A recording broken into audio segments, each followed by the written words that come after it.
Alors on l'a vu, hein, ce grand débat, évidemment, ça a permis de lancer des pistes de progrès que justement, Véronique Blin, vous allez nous traduire, puisque elles sont traduites, ces pistes de progrès, dans le guide des bonnes pratiques, le guide de gouvernance que vous nous allez nous présenter tout de suite. Tout à fait. Alors on est capable de se remettre en question parce qu'on est en quête permanente d'amélioration. Alors, on est en pleine rédaction d'un guide de gouvernance. Il sera prêt au mois de février prochain et on pense vous le proposer à l'occasion du Salon de l'Agriculture. Mais ce sera qu'une première version parce que c'est un guide qui va être amené à évoluer, à s'améliorer, afin qu'il devienne un véritable outil pour accompagner nos entreprises coopératives vers une démarche de progrès. Il fait partie, ce guide, des premières réponses aux questions qui sont posées dans ce grand débat coopératif. Et puis, sans trahir de secret, je pense qu'on va y revenir dans les questions suivantes. On abordera différents thèmes. Le thème de la formation des administrateurs, de la parité dans nos organes de coopératifs, dans nos organes de gestion coopérative. On parlera du renouvellement des générations. Et puis, bien sûr, on s'arrêtera aussi sur l'élaboration d'une charte de gouvernance qui est destinée à être un outil d'amélioration de la gouvernance dans nos coopératives. Alors justement, pour répondre aux attentes des agriculteurs coopérateurs et des attentes sociétales, quels sont les grands points que vous avez mis en place, que vous avez soulignés, justement pour mieux accompagner encore et toujours les agriculteurs ? Je pense que pour être vraiment maître de nos entreprises, on doit être apte à les piloter, à les diriger. Et pour être plus fort demain, il faut mettre l'accent sur la formation. Alors, selon l'Observatoire de la gouvernance du HCCA, seul un administrateur sur 2 a bénéficié d'une formation. Et c'est seulement un petit quart des nouveaux entrants administrateurs qui peuvent bénéficier d'une formation. Alors là, je vais être claire, c'est insuffisant. Il faut mettre l'accent sur la formation. Il faut que les plans de formation ils deviennent partie intégrante de la stratégie de développement de nos entreprises coopératives. Alors, pour l'anecdote, je vous rappelle quand même qu'on a l'obligation depuis la loi de 2014 de voter un budget spécifique, de doter un budget de formation et de le voter en Assemblée générale. Eh bien, une fois qu'il est voté, moi, je vais vous conseiller de l'utiliser et de déployer le plan de formation. On a besoin de compétences dans nos structures coopératives, on a besoin de talent parce que ceux qui sont autour de la table de nos conseils, ils prennent des décisions. Et ces décisions, elles se prennent dans un monde qui est de plus en plus complexe. Alors, il y a des formations qui existent. Je pense à la formation Sénèque, par exemple. Tout à fait. Et je vous propose même, on a un partenariat donc, avec l'ESSEC, la 15e promotion Sénèque, et on a pu justement faire une petite vidéo pour vous montrer comment ça se passe. Regardez.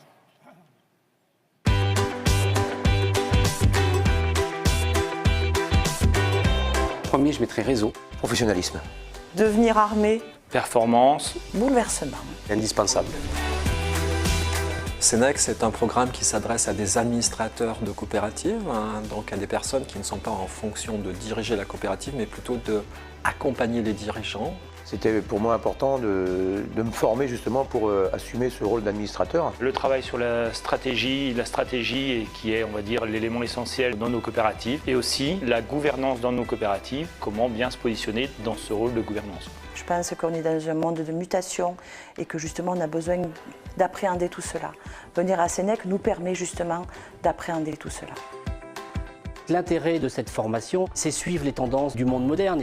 On a le temps d'approfondir les notions de stratégie, de finance, de leadership, de gouvernance. Dans un monde qui change, c'est un point majeur.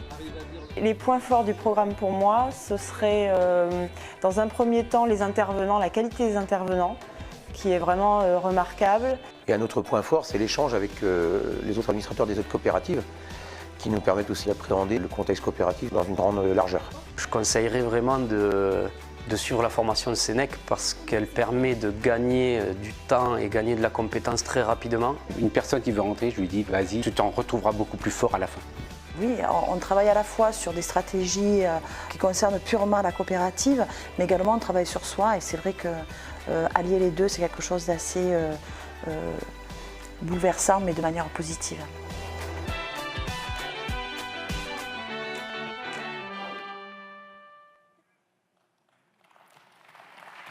Voilà, alors Véronique Blin, justement, comment, d'après vous, hein, on peut encore mieux mettre la gouvernance coopérative en adéquation avec les évolutions qui sont devant nous, que ce soit en termes de génération, en termes de représentativité? Le mot est lâché, génération. Les coopératives, elles doivent être dynamiques, elles doivent être agiles et elles doivent aussi être attractives.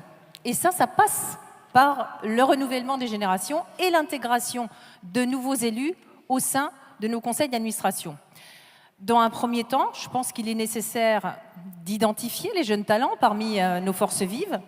Ensuite, il faut quand même les motiver à venir nous rejoindre. Ça, c'est pas forcément simple. Il faut qu'ils s'impliquent dans nos coopératives. Et puis, il faut les former et les accompagner pour qu'ils accèdent aux responsabilités, aux postes de conseil d'administration. Alors, ça peut être en créant des postes d'administrateurs stagiaires, en utilisant le tutorat. Chaque ancien prend un nouveau sous son aile pour le guider.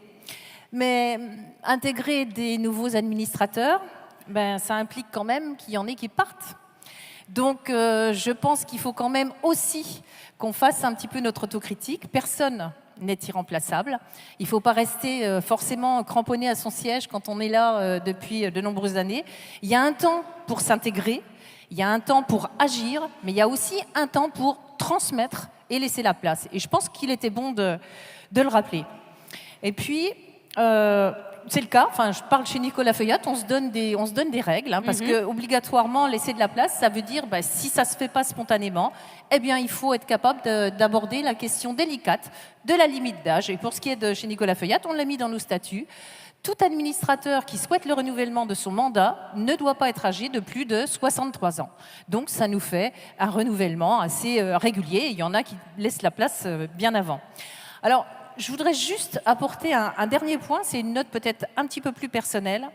J'ai parlé qu'on était à la recherche de compétences, à la recherche de talents, de véritables chefs d'entreprise. Oui. Et ces personnes-là qui vont arriver chez nous, elles vont devoir investir du temps dans la coopérative.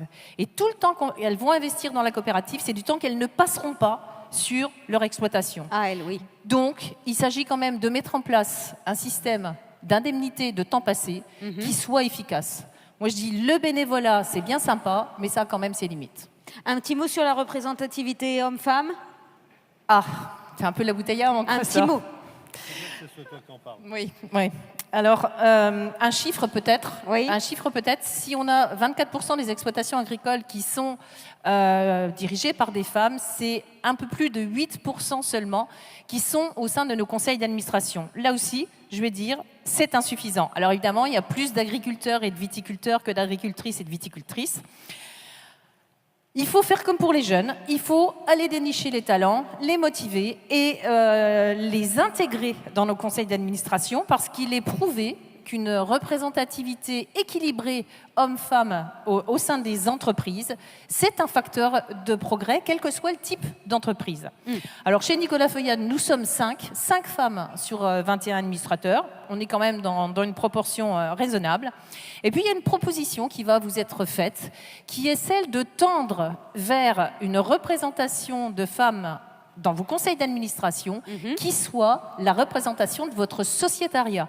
Si vous avez dans vos coopératives 30% de femmes qui sont exploitantes, eh bien c'est 30% de femmes au sein du conseil d'administration. Parler de parité tout de suite, je pense que c'est pas raisonnable. Il faut aller petit à petit. Mais une ouverture vers une gouvernance coopérative plus en adéquation donc avec la société.